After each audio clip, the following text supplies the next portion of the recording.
মানুষের দুর্ভোগ কমাতে গণপরিবহনকে আধুনিকায়ন করা ও মেট্রো রেলের পাশাপাশি মনোরেল চালুর আগ্রহের কথা জানিয়েছেন প্রধানমন্ত্রী তারেক রহমান। এছাড়া রাজধানীতে শিগগিরই নারীদের জন্য বিদ্যুৎ চালিত বিশেষায়িত বাস নামানোর নির্দেশনা দিয়েছেন তিনি।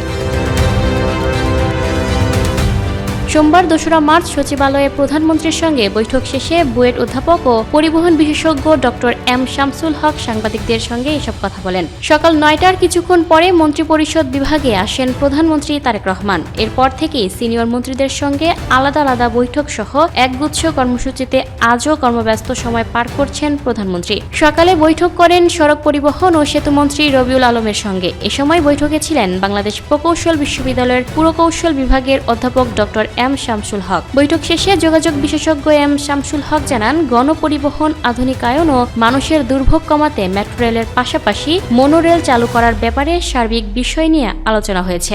নারী যাত্রীদের সুবিধা হয় এমন গণপরিবহন চালুর বিষয়ে আগ্রহ দেখিয়েছেন প্রধানমন্ত্রী। এছাড়া ঢাকাকে বিকেন্দ্রীকরণের বিষয়ে আলোচনা হয়েছে বলে জানান তিনি। এদিন এরপর গৃহায়ন ও গণপূর্তমন্ত্রী, মুক্তিযুদ্ধ বিষয়ক মন্ত্রী, স্থানীয় সরকার, অর্থ, স্বরাষ্ট্র ও শিক্ষামন্ত্রী এবং তথ্য ও সম্প্রচার মন্ত্রীর সঙ্গে বৈঠক রয়েছে প্রধানমন্ত্রীর।